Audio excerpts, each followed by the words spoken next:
We do have guests in the studio. We're going to have a candidate forum. That's right. So today is a candidate forum style talkback show, which means we're only taking questions that both candidates can answer. The goal of this is to try to isolate out, some of the gotcha politics and try to focus on some of the purpose of politics, which might be, a jobs plan or education bill or what the legislature might do. Also, a special request. A lot of times we get questions for House seats or for legislators that really they don't have any power over. Right. Like, who are you voting for? I guess it's a question they could answer, but I really want you to focus, if you could, on what is the task of a legislator in the state of Montana. So we have in the studio today Andrew Person and Adam Hertz, both of who are running in House District 96. Because we haven't had Andrew on before, I'll have Andrew kind of explain, if you will. Andrew's been on before. Have you? I have not. You have not? I remember talking with you at one point. Right, I don't think you were in that interview, Peter. Seriously? Yeah. Oh, I'm sorry. Well, no, it's great to be on. My apologies, but welcome to Thank the show. you. Okay. I was hoping he could explain where House District 96 is, kind of general geographical location, and then just give us some background on yourself, and then we'll get started, okay? Absolutely. And Peter and John, thanks for having this forum. And I think we live in a time where campaigns are focused on trivial sideshow issues, and it's very rare for a station to take the amount of time that you've set aside for this discussion for people with differing viewpoints to come together and actually have a conversation. And I think now more than ever, that's critically important. Well, we'd like to have a lot more of them. So please go ahead. Tell us about District 96. So House District 96 starts on Reserve Street and kind of goes out to Huson 9 Mile area. It's got kind of I-90 and Mullen Road sort of as a general north-south boundary. It's a great district because it's as diverse as Montana, and diverse in the sense that you've got farmers, ranchers, teachers, people from every socioeconomic background. You've got a woman I met last night who is counting pennies to figure out how much she needs to spend on medicine versus how much she can spend on groceries, all the way up to people who are very well off. But everybody in that district shares this love for Montana.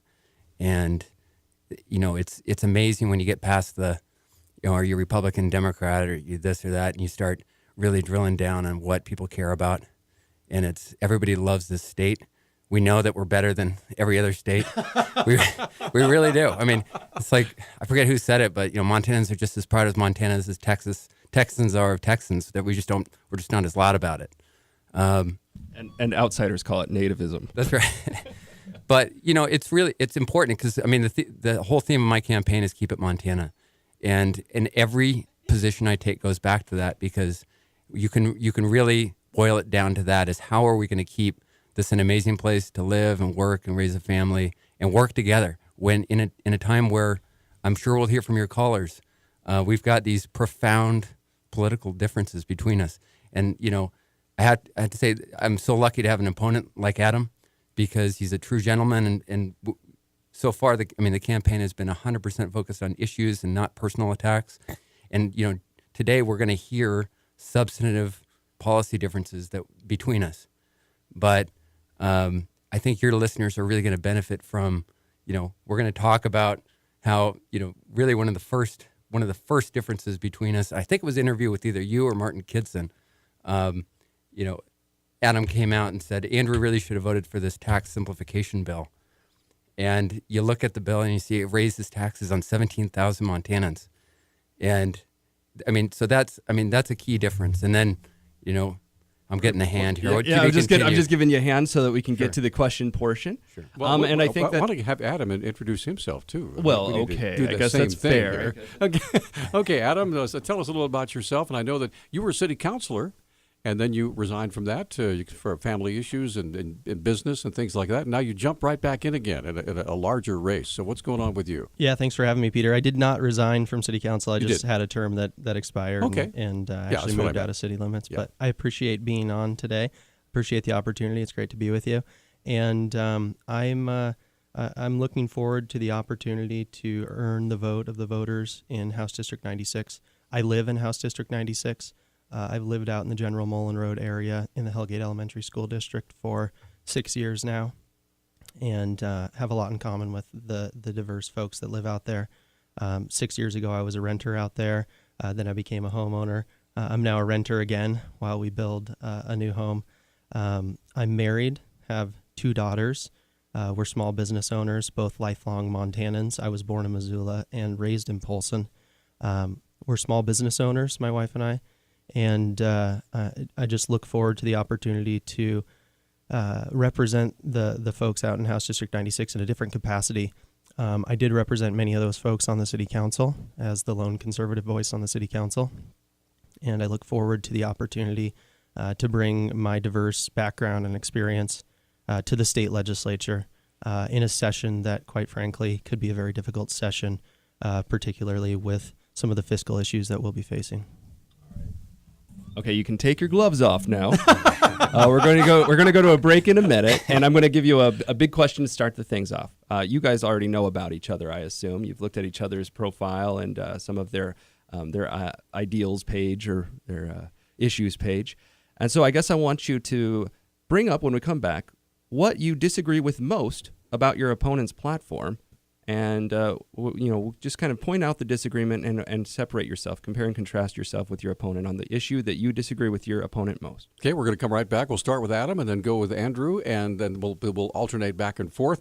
Again, we have all 4 lines open, and if you live in House District 96, or even if you don't, these are individuals who want to represent you in Helena in the next legislative session. So our number is 721-1290. We would love to hear from you again. We only ask that you ask a question that both our candidates can answer, okay? Again, that's 721-1290. We'll be right back. And we are back on Talkback, 721-1290, 1-800-568-5309. All of our lines are open. Let's get them rolling. Right now, Adam Hertz and Andrew Person both joining us here in the studio, candidates for House District 96. Now, Adam, you're going to start first.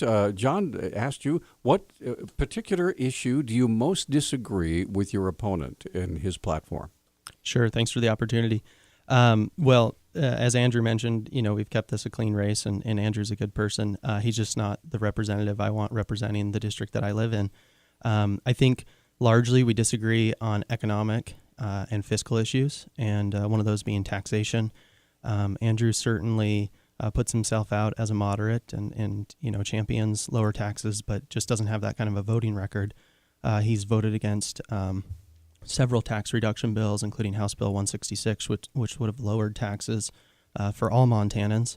That's not the philosophy that I share. I think that people are overtaxed. I think that bringing money back into the economy, into people's pocketbooks and letting them make the decision on how they want to spend it. And in some cases, like Andrew mentioned, there's folks in our district who are literally scraping pennies together to make their budget come together. And so I think it's important to give those folks tax relief. Another big difference we have is the Second Amendment. Andrew has an F rating from the Montana Shooting Sports Association and a poor rating from the National Rifle Association, who I'm endorsed by. Those have been big issues in my district. And then I think just one. It's just supposed to be one issue, so we'll let Andrew give two too, I suppose. Okay, Andrew, you're up. Thank you. I think frankly one of the biggest differences between us is the substantive differences that Adam mentioned are important, and we'll talk about that. But what amazes me, I think I approach this job as state representative as truly a representative of every voter. And to do that, I go constantly door to door, talking to voters, finding out what they want me to do, and I take that to the legislature. And what's surprised me is that since Adam started his campaign, I haven't met a person, in the hundreds of conversations that I've had that said, Adam was just here. He has this point of view. What do you think about that? And, I know we're just kind of heading into election season, but I think if you haven't done that groundwork, if you haven't taken time to listen to what every voter has to say, and that's what my job is. And when it comes to, some of the issues that Adam brought up, frankly, property tax relief was not high on my priority list when I first started running 2 years ago. But during the campaign, I heard voter after voter talk about we need property tax relief. And it became my job to deliver property tax relief to the voters. And so the first bill I drafted when I got to the legislative session was a bill that would deliver property tax relief to middle-income families. And I went to Representative Greg Hertz, Adam's father. He had a reputation as being a very moderate, reasonable person on the tax committee. And I put it on his desk, and I said, I really want to work on property tax relief with you. I want to do it in a bipartisan way. This is my first stab at it.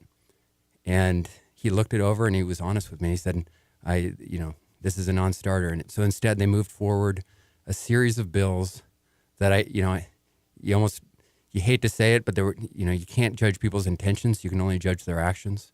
But when you move through multiple tax bills that would blow up the deficit without any effort to figure out how it fits within the larger budget, deficits make me physically sick. When I see what Congress does year after year, blowing up the federal deficit, and you see legislators mimicking those bad habits at the state level, we can't run a deficit in Montana. It's by our own constitution. So if we start running a deficit, we have to call a special session.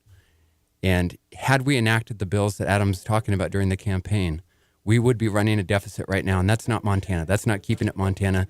And that's why I opposed those bills. Now, can we deliver property tax relief and other tax relief? Absolutely. We just have to work together to get it done. Yeah, we're going to limit you guys to about 2 minutes because you're both, you're both talk well. So that's right. You could tell you got the politician A grade. You guys have experience at this and not newbies. All right, let's get Ed on the phone. Ed, do you have a question for both of our candidates? We'll have Andrew answer first. Go ahead. Thanks, Peter, and hi, Andrew, and Adam.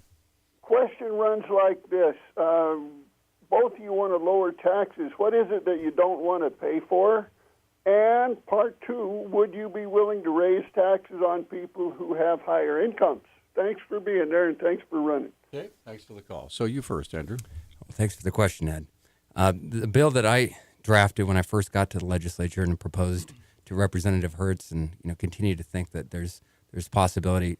The basic framework is you close special interest tax loopholes, and you take that additional revenue and you give it to working families. And what I was amazed by during my first session was the incredible power of lobbyists to get their agenda through at the expense of working people. And you see it in the tax code, you see it in various spending measures. And I was the first legislator to come out with a call statewide for a complete and comprehensive ban on gifts from lobbyists to legislators. Because I think the legislative session will work so much better if every legislator, if it's actually against the law for a legislator to accept a dinner or a drink or anything like that. So part of fixing the tax code, and the key, the answer to your question, Ed, is if you want to deliver property tax relief or other tax relief to working families, you've got to get the special interest influence under control. You've got to get working people before the tax committee and talk about how we're going to do it together rather than in closing tax loopholes, So who would you raise taxes on? Well, one example is when you look at oil and gas tax revenue, we collect kind of a flat amount from oil and gas revenue regardless of what commodity prices are. So right now they're low. We're not collecting much from that. But when the price goes sky high, there's just no reason in the world we can't take some of what's generated from, in many cases, public lands, and take that revenue and hand it over to working Montanans in the form of a property tax rebate. I think that's a common sense thing. I've spoken with hundreds and hundreds of voters about that concept, and it makes sense. We got to take a break, and when we come back, we're going to have Adam answer that same question. Lines are open, 721-1290. We're going to come right back with our candidate forum. Stay with us. Okay, we got about 3 minutes before we take our hard break here. And so, Adam, I want to give you a chance to answer Ed's question exactly as Andrew did. So please go ahead. Yeah, thanks for the great question, Ed. Well, first off, Andrew mentioned that he's been out talking to voters, and I guess we're not knocking on the same doors because I've been out hitting the doors, and of course, a lot of these voters are the same voters I represented on city council for 4 years, and by and large, I know that property tax relief is big on their agenda. Not just state property tax relief, which is, quite frankly, not a huge portion of our tax bill. It kind of depends on where you live, but can range somewhere in the 15 to 30% of your tax bill is actually goes to state government. They're talking about local property tax relief from cities and counties and special districts, and a lot of that can be cleaned up at state law. Democrats in the legislature have pushed against cleaning that up and holding cities more accountable to be fiscally responsible. So I think that's certainly one change we can make right there that really doesn't affect the state budget, but holds localities more responsible to be fiscally conservative with their money. Next, Andrew mentioned closing loopholes, and I'm all in favor of a more simplified tax code, without a doubt. I think that you need to lower rates and get rid of loopholes. Some of the loopholes he mentioned, like the oil and gas tax holiday, we're not drilling any oil in Montana right now.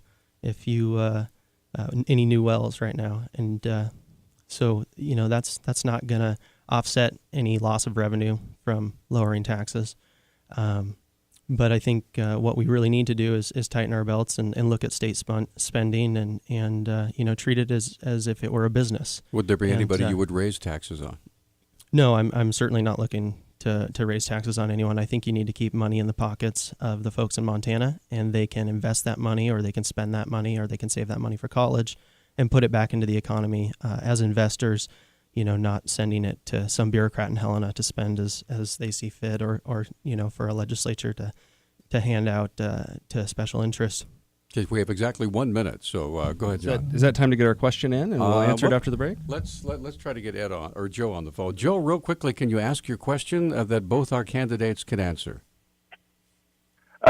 Sure. I just want to start by saying that I remember the race 4 years ago against Senator Tester and Danny Rehberg. And every time I turned on the TV, it was ad after ad after ad of those two guys, slinging mud at each other. And I'm a native Montana, and I know that money was not coming from Montanans. We don't have that money to donate. So it's pretty obvious it was all coming from out of state. And so it's really disturbing to me.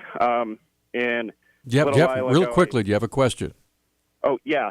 A little while ago, I found out that I'm in House District 96, and I found out that some of my neighbors were getting attack ads from Americans for Prosperity, the Koch brothers. And so I find that really disturbing, and so they're attacking Andrew. And so I guess my question is, why are the Koch brothers so scared of Andrew Person that they feel the need to invest in this House race? Okay. And what are the candidates doing to prevent this outside money from out-of-state billionaires from influencing Montana elections? And with that, we are going to take a break. Come right back after the top of the hour, and I'll have Adam answer that first, and then Andrew. We'll be right back. Welcome back to Talk Back. We'll get back to our candidate forum here in just a moment, but Talk Back brought to you in part this morning by Selway Armory on Stockyard Road, with more guns and ammo than anyone in Missoula, Montana's premier firearms dealer. Dig It Excavating, where they bring 30 years of excellence to every job. Give them a call, 214-4292. Also brought to you by our newest partner, that's Ponderosa Dental, just off Reserve on 3rd. When you think of a great smile, think of Ponderosa Dental, proud corporate partner of Grizzly Athletics. Okay, we had a caller just before the top of the hour. That's right. I just wanted to reintroduce. We've got Andrew Person from House District 96, Democrat, and Adam Hertz from House District 96 as well, a Republican, in a forum-style conversation today. If you have a question for either of these gentlemen, you need to ask it of both of them. That's the rule today. Forum questions are questions that both candidates can answer. But feel free to either post them on Facebook, we'll get to yours in a second, Katie, or call in at 721-1290. We'll take your questions and you'll get an answer. Before the break, we had a question about out-of-state spending. So from both of your viewpoints, what could or should the state legislature do, if anything, to cramp down on out-of-state spending on elections? Okay, we'll start with Adam. Go ahead. Yeah, thanks for the question. I was joking with Andrew during the break that was a very well-planted question from a supporter. And but I do appreciate the discussion, without a doubt. I live in House District 96. Andrew does not, but I live in House District 96 and received one of the mailers that he's talking about from Americans for Prosperity. Candidates cannot coordinate with groups like that. I was surprised and shocked to receive that mailer. Actually received 2 of them at our household, one for me and one for my wife.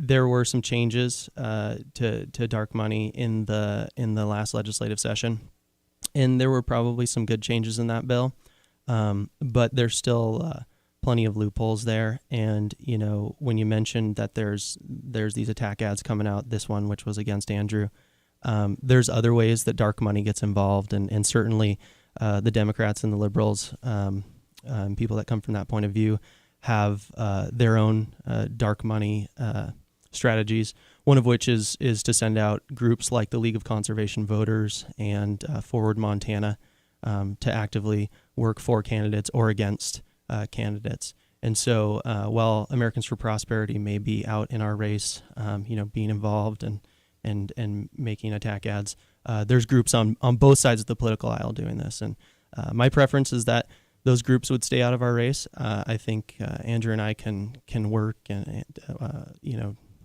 have a good, clean campaign and talk about issues and discuss with voters without having outside influence in. But that's certainly their First Amendment right to be involved in these races and express their political discourse. Andrew, you're up.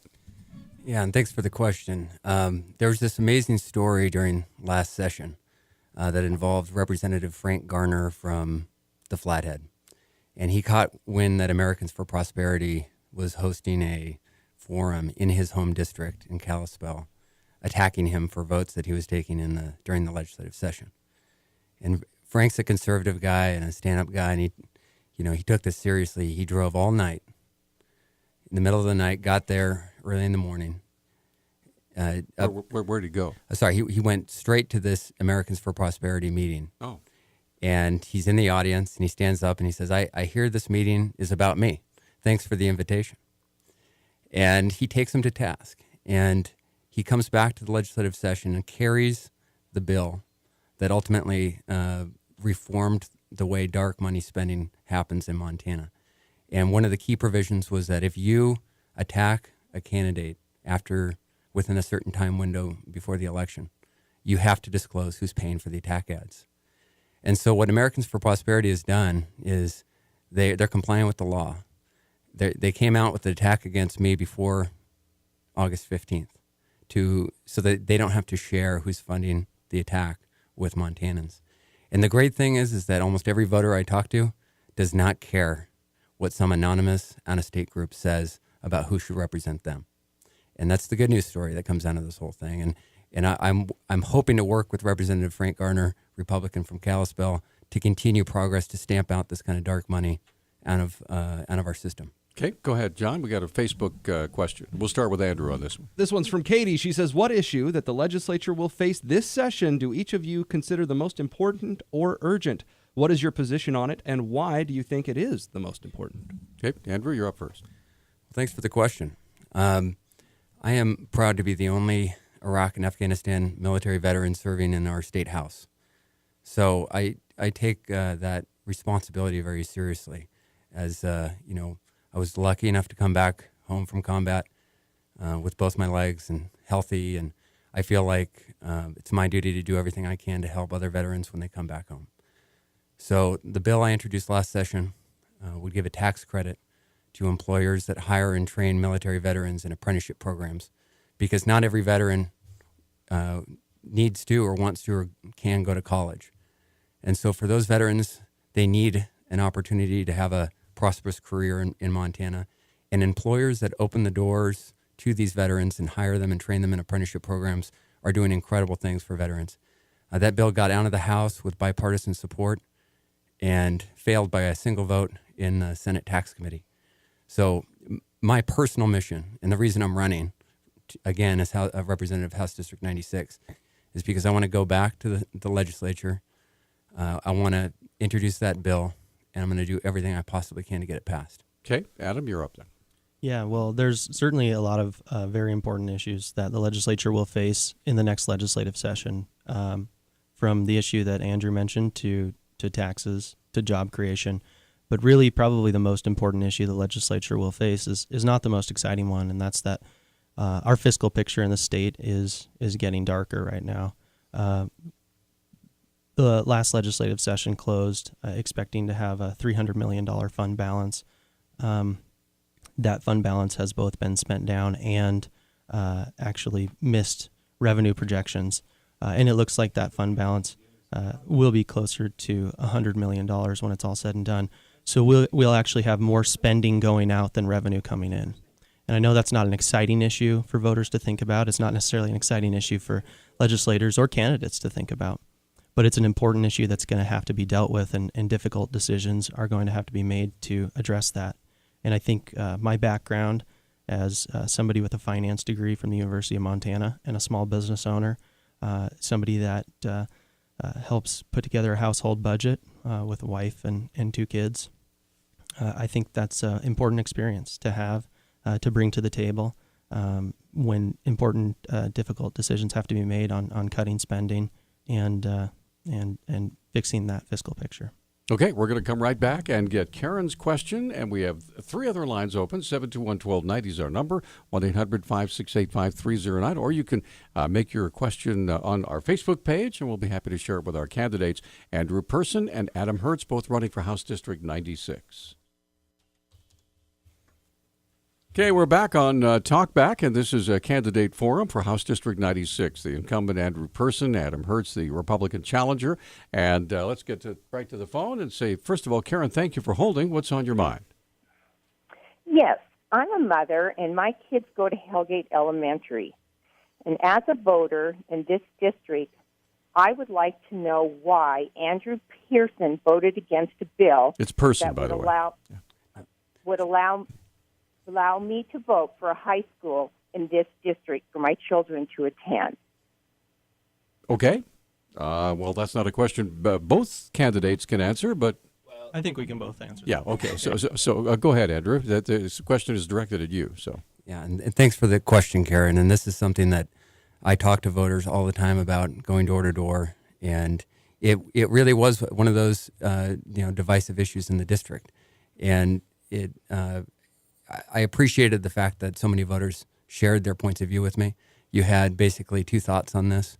One thought from a lot of voters I talked to was that if we build a new high school in the district, we're going to potentially have a new capital expense, more bonding, more tax increases, whereas more efficiencies could be gained by not building the new high school. And oh, by the way, we've got another important bond measure on the ballot right now. Just the House District 96 is flourishing. It's growing. We've got a lot of kids in elementary and middle school, and that school needs to grow. We need to invest in that school. So, and then you had a lot of voters that wanted that new high school district. When it came right down to it, I concluded, based on all the conversations that I had, that if the bill that was in the before the legislature, if it passed, I was certain that it would contribute to increased property taxes for the members, the people living in House District 96. So I voted against it. And I know that was a tough vote for a lot of folks to see, but I'm committed to doing everything I can to keeping the public schools in House District 96 the best, and they are the best. Hellgate Elementary School and Middle School, everybody loves those schools, and we'll keep making those investments. Okay, so Adam, what about you? Well, I live in the Hellgate Elementary School District and was very disappointed with Andrew's vote. It's not necessarily that I think there needs to be a high school in the Hellgate Elementary District at this moment, but I think that voters in that district ought to have local control and ought to be able to make that decision for themselves. And the truth is, Andrew's vote, while he can blame it on fiscal responsibility, it was really a vote in favor of what the teachers union wanted, because the teachers union did not want that high school because they were afraid what it would do to Missoula County Public Schools. And so I am in favor of local control. I think Hellgate Elementary is an outstanding school district. I think someday Hellgate Elementary will have to have its own high school. It's just a matter of time. And I think that ought to be for the voters to decide out there whether or not they want to pay for that and whether or not they want to have the opportunity to send their kids to what would be a Class A school, a little bit smaller, different learning environment than the other high schools in Missoula. I think it's unfortunate that we can't at least give voters the opportunity to decide that issue for themselves. And as I knock on doors and talk to folks, that's overwhelmingly what they're asking for, whether they're in support of it or not. They just want the opportunity to vote on it themselves. They don't think that's a decision that needs to be made in Helena. Okay. John, we have a Facebook question. Question from Elena. Where do you stand on the refugee resettlement program in Montana? Okay, we'll start with Adam. Go ahead. Well, I'm in the housing industry. I'm in real estate sales and development, and my wife and I and other family own a property management company. And what's happening as the refugees were resettled here, the first headline we see when they come, regardless of talking about the vetting issues and or where they might some even of the come questions from. Yeah. around that Right. around that where they might come from. I mean, our housing market in Missoula is already overwhelmed, and I was not at all shocked to see that the first headline was they can't find anywhere to house these refugees, because right now housing is just too unaffordable in Missoula, both for renters and for home buyers. And as somebody who's been in the industry, somebody who's been involved with the Government Affairs Committee at Missoula Organization of Realtors, and worked with lots of folks that are both planners, engineers, property developers, investors. I understand the difficulties that our housing market's facing, and I have a lot of proposed solutions to deal with that from a regulatory standpoint to free up housing for all Missoulians. But to be bringing more people in on a system that we can't quite handle is unfortunate, and it's I think a difficult issue to deal with. Not to mention some of the vetting issues, depending on where those refugees are coming from. I'm a welcoming person. I think immigration makes our country stronger. If folks are coming from war-torn places where we can truly vet them, I think that's one discussion. If they're coming from places like Syria where we truly can't vet them, I think that's a whole other discussion and something we need to approach very, very cautiously. Okay. Andrew, go ahead. And thanks for the question. My views on this issue are, rooted in my experience as a military officer in Iraq and Afghanistan.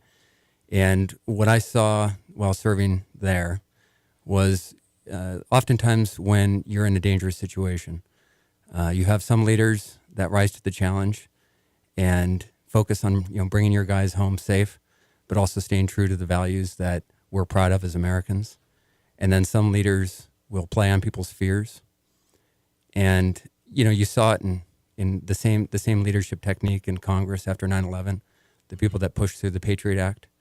And they played on Americans' justifiable fears after the 9/11 attacks by passing through a comprehensive set of laws that were terrible for our rights as Americans. And eventually we rolled a lot of those back. And I think we regret a lot of the legislation that was enacted shortly after 9/11 because it was enacted through fear, pushed by politicians that were aiming to benefit from that fear. And I think that's what we're seeing with this refugee issue largely. The Congolese family that moved to Missoula, I hope that they feel very welcome, because some of those kids were growing up in refugee camps, and they need our support right now. And when it comes to Syrian refugees or refugees really from any part of the world, do they have to be vetted? Of course.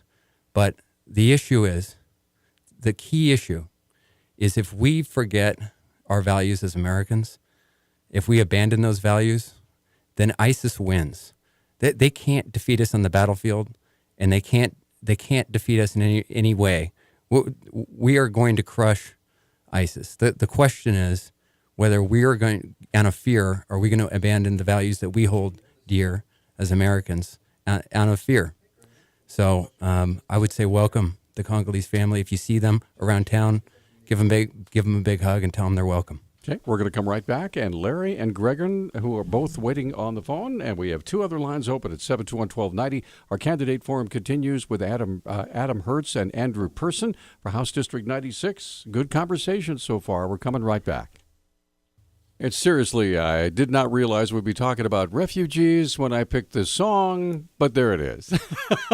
All right, 721-1290 is our number, 1-800-568-5309. We have three lines humming right now, so let's jump right in there. Larry, you are up first. Hi. Good morning. Thanks for putting this candidate forum on. I work with veterans in the Veterans Court here in Missoula, and it's an alternative to incarceration for many of our servicemen and women who have come back and run afoul of the law. And the big problem we're having in not being able to serve more of these veterans is the lack of funding for the court. Right now it relies on grants and short-term funding, and I would like to see the legislature make this a line item in their budget so that we can serve more veterans and help them readjust back to civilian life and eliminate whatever record they may have by completing these veteran courses. Larry, do you have an amount in mind? Yeah, it's probably to get another full-time caseworker in the court would be about another $80,000 in Missoula, and there are 3 courts in the state that are serving veterans. So we're looking at probably, $200,000 or $300,000 to help these men and women. We serve veterans all the way from Vietnam veterans all the way to Iraq and Afghanistan veterans. All right. Well, let's so go. I would like to know, it's a little bit different funding to get something in the court funded, but I will be like a dog with a bone. I won't let go of this. So whichever one of you is elected, I'm going to hold you to whatever you say here. All right. Thanks for the call, Larry. So, Andrew, you're first. Thanks for the call, Larry, and thanks for what you're doing for veterans. I'll just share my personal cell phone number with you, and for all the listeners, if anybody, any representative or anybody in House District 96 can reach me at 406-210-0161. And Larry, I'd like to connect with you to talk a little bit more about this. But for those listeners who aren't familiar with what the Veteran Court does, it's a great thing for veterans because so often, what you see throughout the, justice system is people get caught up in the, maybe they, in the case of veterans, somebody comes back from combat and they're having some problems and eventually they break a law. And what the Veteran Court aims to do, if I'm characterizing this right, Larry, is match the services available to veterans with the veteran to make sure that you're addressing, they're still absolutely 100% subject to any criminal penalties, but you're making resources available so you don't end up with a veteran that's caught in this cycle that leads to, long-term incarceration. So would you support absolutely. that? You would. Yeah. And I would absolutely support funding for that. And thanks, Larry, for what you're doing. Okay. So, Adam, what do you think? Larry, thanks for the call, and thanks for what you're doing. Thanks for the great question. I know you and I have talked about this before, and I absolutely support what you're doing and would support the funding. I think, one issue that we're going to be looking at in the legislature is the issue of mass incarceration. We're just going to have to, because the fiscal picture is getting darker, like I mentioned, and we just can't afford to incarcerate at the levels that we incarcerate at. It's inhumane and it's expensive. And so programs like the Veterans Court, which is a great program, need to be funded ultimately because it's the right thing to do, but also because in the long run it will save taxpayers money.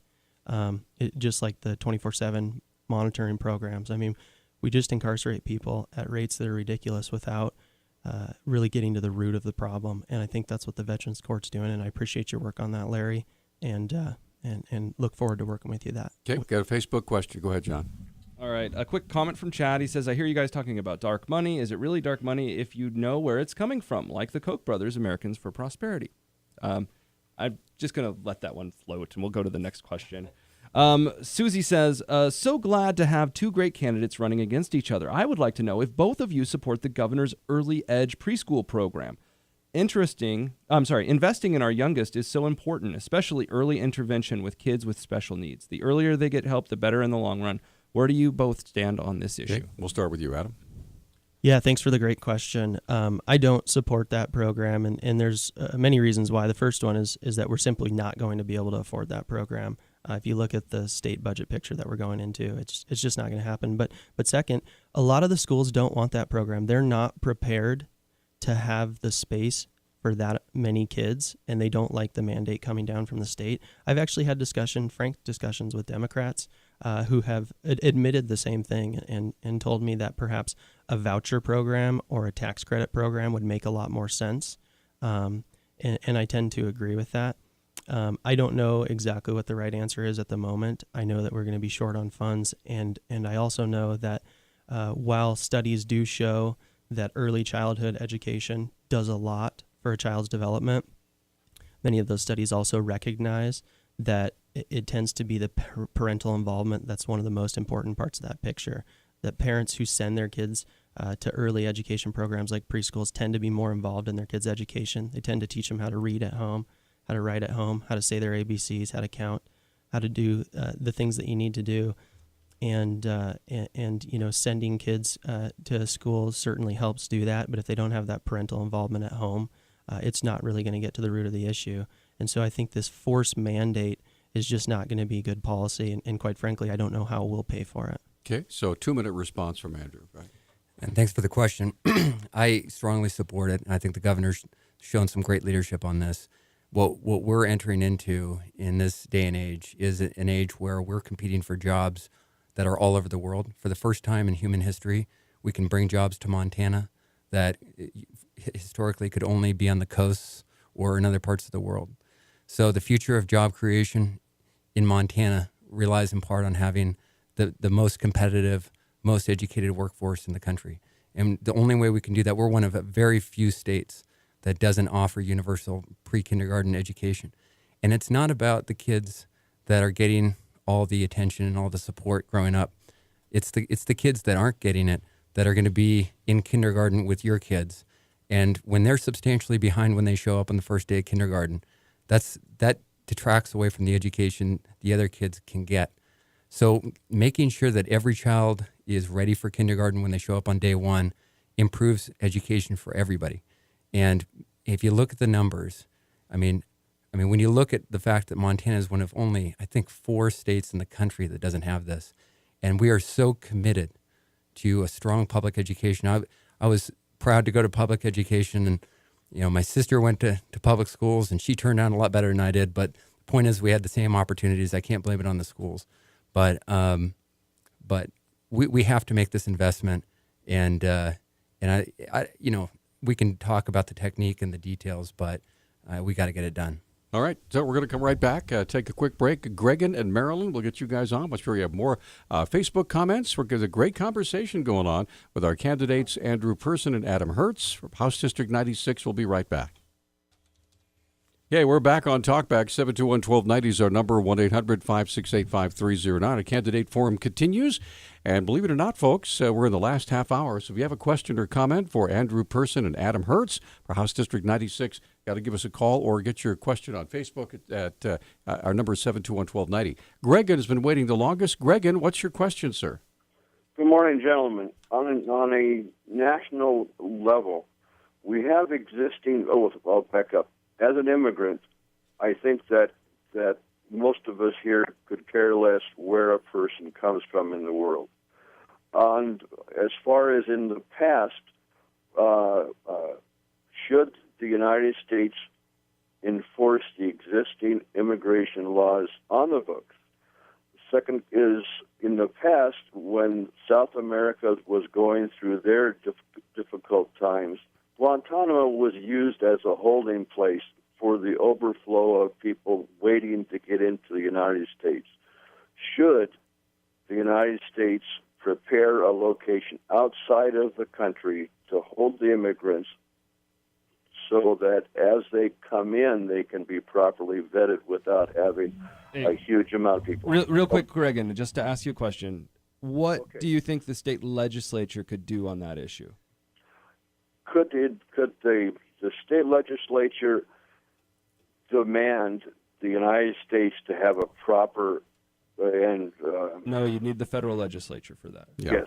Yeah. Okay. But maybe Andrew has an answer. I don't know. Thanks, Gregan. Okay, so we're going to start with you, Andrew. What do you think? Well, thanks for the question. I think it raises an interesting point, and that is, so often during the legislative session, we have legislators that bring forth bills that are not within the purview of state government, and a lot of times it's about sending a message to the voters back home, and I can appreciate that.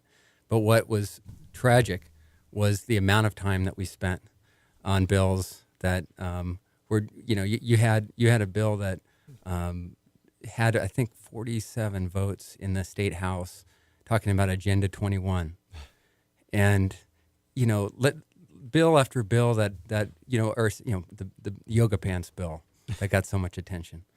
And it breaks my heart when I'm talking to voters about making real change, the way things work in the legislature, banning gifts from lobbyists or delivering on tax relief or working together with people of all political stripes.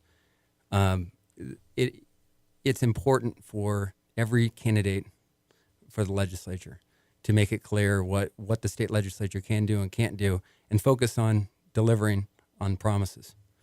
Okay, so Adam, what do you think? Yeah, I think Andrew actually raises an excellent point, and this is probably something we agree on. I spent 4 years on the Missoula City Council, literally ground zero for meaningless resolutions. I mean, never ending were the resolutions that people would bring forward so they could get some accolade from this special interest or that special interest, and it's a complete and utter waste of time and taxpayer money.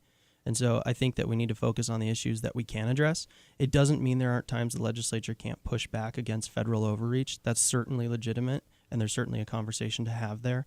But when we talk about message-sending resolutions, the vast majority of those are a waste of time, a waste of the legislature's time, and a waste of the taxpayers' money. Okay, let's get back to the phone. And Marilyn, we're going to get your question in, and then we'll take a break and let our candidates answer. What's your question? Okay, I, for one, I can't stand it how we are so dependent on the federal government. We're held hostage because 50% of our budget is paid for by them. What regulation or what socialist program would you end so that we could be less dependent on the federal government and more or less often held hostage by them? Okay, thanks, Marilyn. So, Adam, we're going to, if you have an answer to that, go ahead. Yeah, that's a good question, because as much as we rely on the federal government for funding, we also have a lot of negative influence coming from the federal government in terms of regulation. And a lot of times I'm not sure that funding is worth the negative impact that some of the regulation and federal overreach has on us. And I think Attorney General Tim Fox has done a good job of pushing back against that federal overreach. In terms of specific spending from the feds, that gets us on the hook and puts us in a dark fiscal picture. Andrew voted for a massive Obamacare expansion recently in the last legislative session, and that is going to put a strain on the state budget when the state starts having to pony up a larger match of that. It's going to overwhelm our medical system. It's going to overwhelm our state budget, and that's one specific example of taking money from the federal government in a way that we weren't prepared to deal with it, in a way that we simply won't be able to afford it moving forward. Okay, Andrew, go ahead. Yeah, thanks for the question. I think the answer is it's all about growth. It's about working together, Republicans and Democrats, to invest in an infrastructure in Montana that's high-tech, that's 21st century, and that delivers on growth. And we can grow ourselves out of that problem. Now, to answer the point that Adam made about Obamacare, what we had in the legislative session last year was a situation where you had tens of thousands of Montanans, working Montanans, that could not access affordable health care. You had this ironic situation where if you didn't have a job, you got access to Medicaid. But if you took a low-paying job, you got bumped off. You couldn't get health care. That's not the way you grow. That's not the right system. And so what you had was Republican legislators working with the governor on a compromise solution. The untold story of the legislative session is how that compromise between Republicans and the governor created a uniquely Montana solution to this problem. We have, if you take a look at what was passed with Republican leadership in the legislature, and I think you'll be truly amazed that Montana delivered an answer that involved buy-in from the recipients of it wasn't a handout. It required the working Montanans to pay for the health care that they got. But what it did, it was create an opportunity for them to access health care despite having a low-paying job. And that was my duty as a legislator to deliver that compromise to the people of Montana. Okay, we're going to take a break, come right back, and we have all of our lines open. If you have a question for Andrew Person and Adam Hertz, give us a call right now, 721-1290, or make your question on our Facebook page, and we're coming right back. Hey, we're back on Talkback. 721-1290 is the number, and in lieu, we didn't have a caller at the time, so I just run real quick question. We've had a couple of real tragedies here the last week or so. We've had two very small children killed in tragic, horrible rollover accidents. One was not buckled in. One was in a car seat, but it wasn't properly fastened within the vehicle, and so two tragedies for families. And one of the things that I've talked with law enforcement folks all the time about, why is it so difficult for the legislature to make not wearing a seatbelt a primary offense? So I want to start with Adam. Is that a bill that you would support, considering the very fresh memory of all this that's happened here? Now, let's make it clear. It's already illegal for children not to be buckled in. We know that. But what about adults? Yeah, thanks for making that clear, Peter. It's really a tragedy, and as the father of 2 young girls, I mean, it's absolutely devastating to hear a story like that. The tremendous loss that family and friends in the community faced from a horrible accident like that. As you mentioned, that's already an offense. You have to have children buckled in, and sometimes we can't legislate personal responsibility. Sometimes we can't legislate morality, and oftentimes we shouldn't try. I think in a case like this, I'm generally in favor of people being able to do what they want to do. But in a case like this, when you're not wearing a seatbelt and you're injured in an accident, and the paramedics have to come and take care of you, and maybe you're on Medicaid or Medicare, and you're straining the taxpayers, using public resources, and I'm not sure that it does go back to personal responsibility. I think there are huge taxes on the community when people are irresponsible in cases like this. And so I think I would be in favor of making it a primary offense. I think there's some questions to answer around that. It can be a difficult thing to prove whether or not somebody was wearing their seatbelt, and certainly don't want law enforcement to abuse that and say, well, I thought they weren't wearing their seatbelt, pull them over and try and get them for some other offense. So I think, it needs to be handled wisely, and I'm certainly open to making that a primary offense. I'm not necessarily committed to it, and I'd certainly be interested to hear more to both sides of that issue and hear what the voters think of it too. Andrew, what do you think? Well, this is one of those issues where Adam and I agree. I couldn't have said it better myself. Ditto to all that Adam said. I think we can get it done, primarily because of the social costs that we all pay when somebody makes the irresponsible decision not to wear a seatbelt.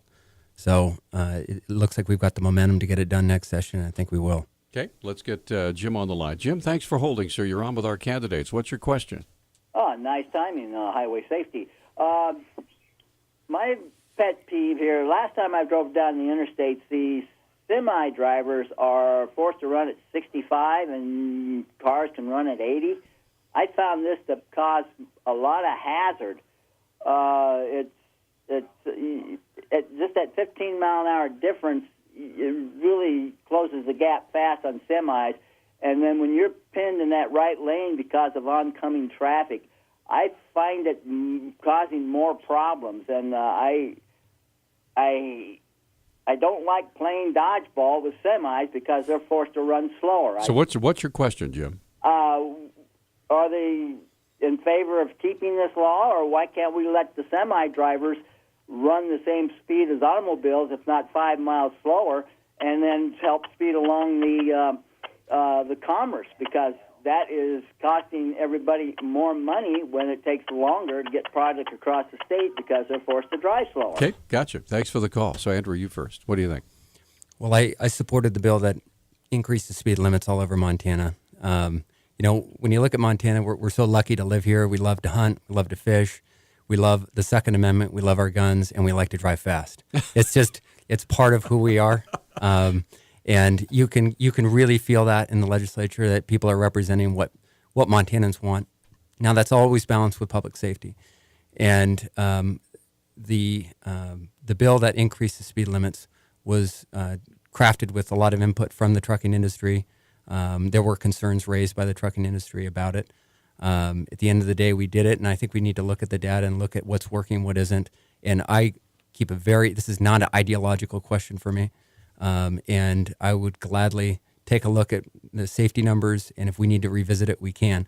But I'll tell you, I have had very, very few of my voters tell me that this is a problem. Okay, Adam? Go I was just going to say, point of information, I did a story on this just the other week. Legislative committee was dealing with this, and fatalities are actually down so far for the year, even with the speed limit increase.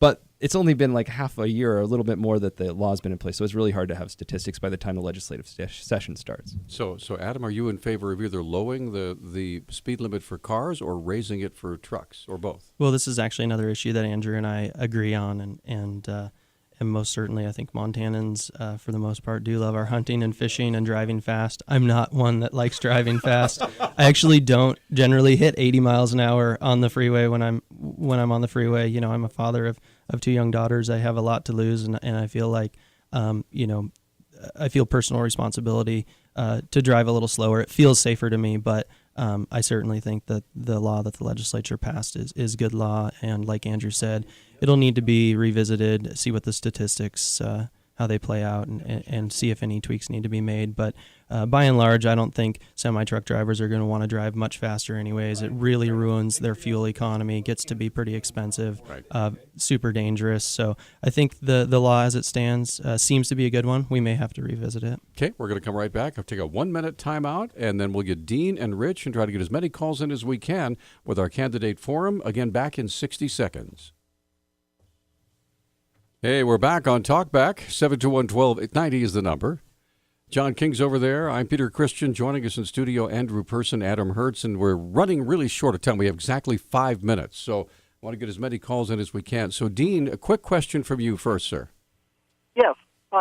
Good morning, gentlemen. I just wanted to ask you again about the safety law on the highway. I know that everybody's into the 80-mile-an-hour thing and whatnot, but how come trucks have to have a CDL, but yet there's guys pulling fifth wheels and boats behind them, and they're as long as a semi is, but they're allowed to drive 80? And I'm just wondering if there's anything that's ever going to be worked up about that, where the laws apply for everybody. Okay. So I guess we'll start with you, Adam. What do you think? Well, I think, again, it just comes back to personal responsibility. I used to be a CDL holder. I was a whitewater raft guide and drove buses for the raft company, and then drove buses at the university when I was at school in the University of Montana. I don't think a CDL is necessary to pull a camper or a boat, but I think it just comes back to personal responsibility. Again, you can only legislate morality and personal responsibility so much. People need to take responsibility for their own actions and drive safer, and I'm not sure that we have a huge problem with this. Andrew, what do you think? I'm a big believer. Let's look at the facts. Let's look at the data, and let's make some decisions. So I'm interested in looking at this. It's an interesting point I hadn't heard before, and so I appreciate the call, and we'll look at it next session. Okay. Rich is on the line. Rich, you have a question for both of our candidates. Yes. First, I had a little comment about this. The split speed limit is dangerous. All right. I've had my CDL for over 20 years. And all it does is cause people to try to go fast, to beat the truck and pull out in front of us and cause a bigger hazard than if we all just drove the same speed. We're running out of time. Quick if you could. My question is, I have a family member that was trying to create a small business here in the Bitterroot, and the state DEQ had they would not accept a different type of grain field for their slaughterhouse than some great big elaborate feed expensive deal. What they had found was something by the University of Ohio of an enzyme that eats that stuff, but the DEQ wouldn't accept that. And it's all been proven, and it's working elsewhere. What can we do about getting the DEQ to be more broad-minded about things like this? Okay, we're gonna jump right in here. Andrew, you first. Do you have any idea or thoughts on that? Frankly, it's not an issue I've looked at that much, and I think it's a serious issue, and I'd like to study it more before commenting. Adam? Well, thanks for the great question. I wish we would have had more time to talk about regulatory reform, because that's probably a big difference between Andrew and myself. I'm on the ground. I'm a commercial real estate agent and developer, and I'm on the ground working with folks that are running into these kind of issues. They're trying to start businesses, but they're running into problems with DEQ. One example I have out in Frenchtown is a dentist that I'm working with trying to build a new clinic and running into this outrageous well issue that makes no sense. These rules are pushed by environmentalists. They're largely pushed by Democrats. They're from the anti-growth crowd. They don't want any kind of growth. They don't want any kind of sprawl. They want everybody living in a sardine box and dense infill in the city of Missoula. And so these are regulatory issues that absolutely need to be addressed. Now, do we need to protect our environment? Yes. But can we do it with common sense? Absolutely. And the issue I'm talking about out in Frenchtown is an issue where a dental clinic simply needs a well. Just a well, something you could drill for maybe $3,000 to $8,000, depending on how deep it is. We're now $50,000 into that project, and we don't yet have assurance that we're going to get a well. And if we can't get a well, there's not going to be a new dental clinic, which provides new jobs, which breathes some life into the economy out there. Okay, we are capital investment. It's crazy. Yeah, we are running really short of time. We have a minute and a half, so I'm going to split it between both of you. Andrew, I'm going to give you 35 seconds to pitch yourself. Why should we vote for you? Well, thanks. I think you should vote for me because I'm working hard to represent every member of the district. And there are a couple key issues that didn't come up today that I hoped would. One, public access for hunting and fishing is something that I care so much about. I put myself as a public access zealot. And one of the first salvos that Adam launched against me was a scorecard from United Property Owners of Montana. That organization aims to cut off or reduce access for fishing and reduce public access for hunting. That's important for every one of your listeners to know. Take a look. The comments that he just made on water. If you're a senior water right holder, be very concerned about what Adam just said. 35 seconds, Adam, go. Yeah, thanks. I voted. I represented folks on the Missoula City Council for 4 years, and I think folks know where I stand from that service. And I'm a big proponent of small business, working families, tax relief, and certainly public access to public lands. That's why I was disappointed with Andrew's vote against additional funding for public access to private lands. I was disappointed with his vote that would have extended the elk hunting season. I've been disappointed that his rhetoric doesn't match his voting record. And I live in House District 96. My opponent does not. We're out of time. I think I can represent the folks better. Thank you, gentlemen. Get out and vote.